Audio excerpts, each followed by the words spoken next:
د افغانستان اسلامي امارت د زعیم عالی قدر امیرالمؤمنین حفظه الله د حکم پر بنسټ د لویو لارو پر مسیر کې 15 محراب مسجدونه رغول کیږي چې د کابل کندهار لویې لارې پر مسیر د کندهار ولایت په دامان ولسوالۍ کې د یو محراب مسجد د رغونې چارې د افغانستان اسلامي امارت د ریاست الوزراء عالی مقام اقتصادي مرستیال محترم الحاج ملا عبدالغنی برادر آخوند د ټولګټو وزارت د سرپرست وزیر محترم الحاج ملا محمد عیسی ثانی او یو شمېر نورو سیمهییزو مسؤلینو په شتون کې پیل شوې. د یاد مسجد د پرانست غونډې په مراسمو کې د ټولګټو وزارت سرپرست وزیر وویل دلته چې زموږ ستاسو خبره ده هغه د مسجد ده، د مسجد افتتاح ده، د مسجد خبره ده. نو اول ستاسو څخه ډیره مننه کوم چې زموږ سره په دې افتتاح کې شرکت وکړي، زموږ سره ګډون وکړي. د الله څخه توفیق غواړم چې موږ الله پاک په دې کار کې کامیاب کړي. فقط زه ډېر وخت نه نسم، وخت ناوخته دی د مسجد په باب تاسو ته معلومات درکوم.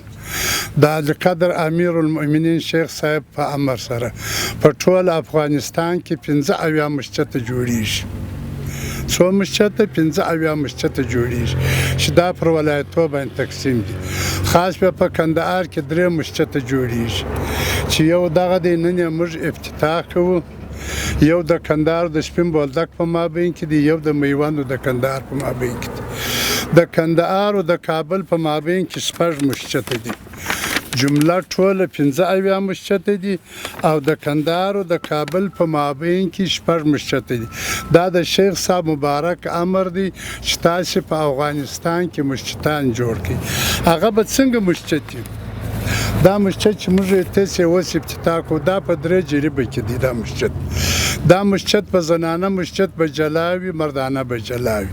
د اودسو ځایونه به هم د دواړو د ښه په پرده کې ښه جلاوي. په 3 جریبه مځکه کې جوړیږي چې په مسجد کې به تقریبا په یو وخت کې د نارینه‌و په مسجد کې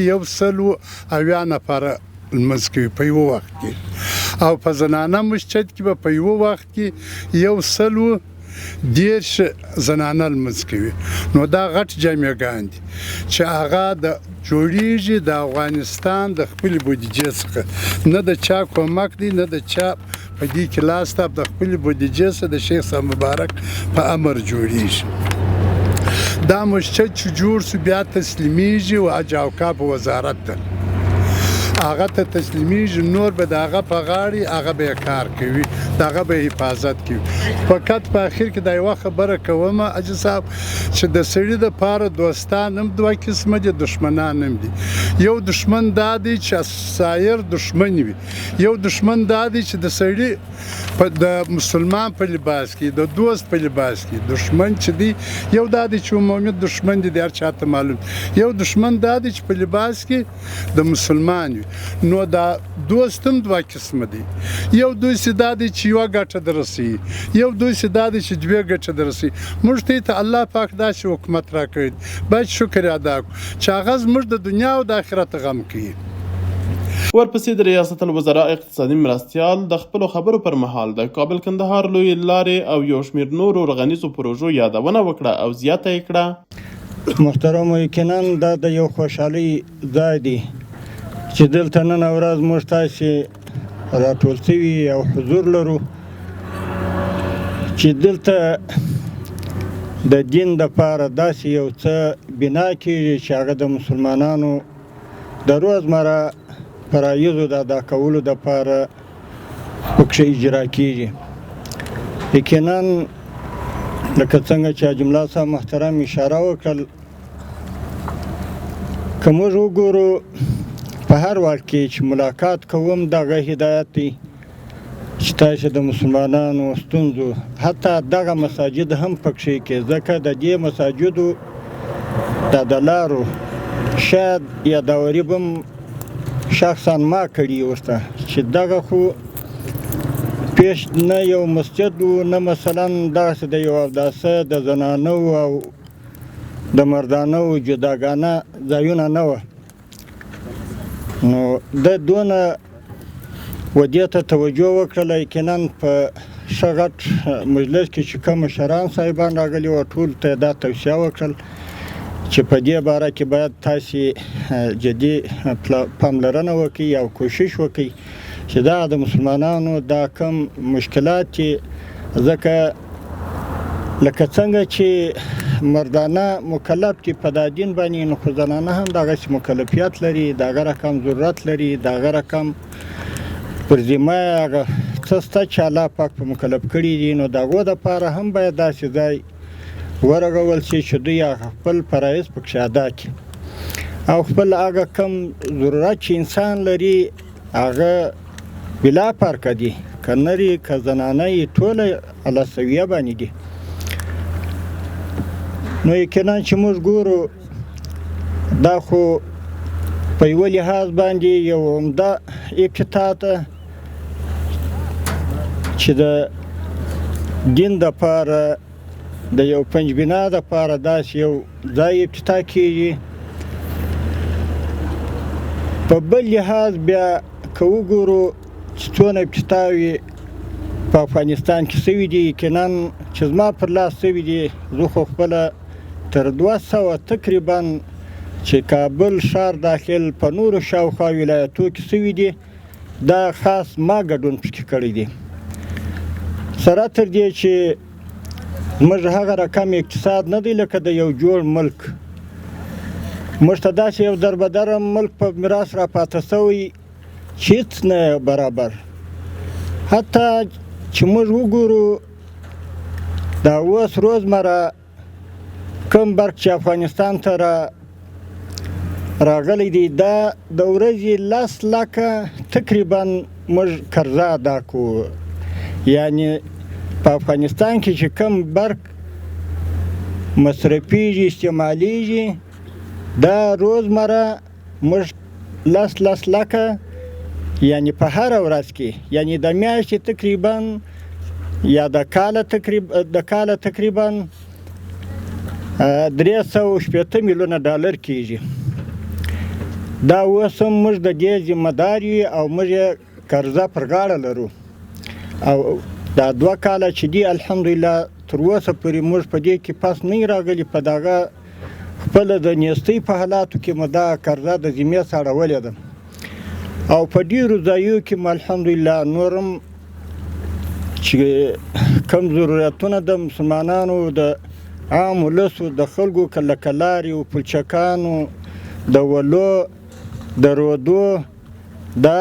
موږ په ډېرو ځایو کې ابتدا کړي دي ځکه زموږ اقتصاد په هغه رقم نه دی لکه څنګه د یو جوړ ملک خو بیا هم دا زموږ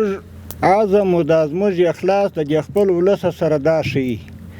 یقینا چې په دغسې نیستۍ کې موږ تر هر څه توجه و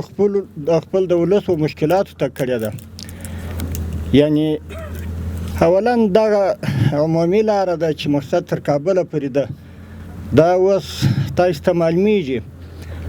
امید لرو ځکه دا لاره داسې نه ده چې ماشي خاورې سره راټوله کړي دغه پر وګرځوي بس بلا جوړه دا خپل یو مسلکي یو خپل انجینري فني خلک لري او هغو ته مطلب د دې ارزښت او د دې هغه کم جوړ چې په څنګه رقم جوړیږي هغه هغو ته معلومیږي یعنی وخت ته ضرورت لري غرض مې دا دی چې د لارې جوړېدل د بند جوړېدل دا د وخت ضرورت لري خامخا په دې کې وخت تېرېږي نو انشاءالله امید لرو خپل ولس ته دا ډاډ ورکړو دا اطمینان ورکړو چې په دغه د نیستۍ په حالاتو کې به هم ډېر څه پرمختګونه هم وشي هم سوي دي دوی دې ډاډه وشي نه یوازې موږ تاسې ټول افغانستان یو کور بولو او یو کور دی الحمدلله د بدخشان سره نیولې د واخان سره نیولې تر هراته پورې تر تورې غونډۍ پورې دا زموږ تاسې ملک دی دا ټوله داسې بولو لکه یو کور چې په هر ځای کې چې ضرورت مشکل یې د یو شي هغه ځای ته انشاءالله موږ رسیدګي کړې ده حتی اوس په بدخشان کې ما جمله صاحب دوی داسې یو سړک شروع کړی دی چې د خیره د چین سره به وصل کېږي موږ تاسې ته به داسې یو لاره جوړیږي چې زموږ به هر څه انشاءالله په هغه لار باندې د چین سره به مو رابطه د تجارتي اموالو که موږ درلوده کوم د هغو خوا سره راواردوله دا به انشاءالله ژر تر ژره تاسو ته موږ زیری درکړو انشاءالله چې زموږ ټوله هغه اجناس هغه اموال چې د صادرېدو دي هغه به موږ چین ته واردوو صادروو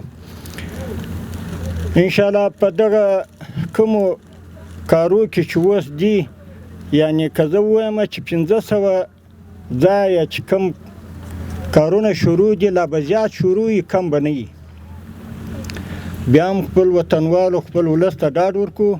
بیخي دې مطمئن وي چې په هر بخش کې انشاءالله موږ د دوی تر څنګ ولاړ یو او د دوی هر مشکل ته موږ د حل لاره پیدا کوو هم پیدا کړې ده واخر دعوانا ان الحمدلله رب العالمین په پای کې د یاد وزارت د کندهار زون د پروژو مسؤل محترم انجینر شیر حسن خوشیوال او ځینو نورو محلي مسؤلینو خبرې وکړې او ویل الحمدلله ډیر خوشاله یم چې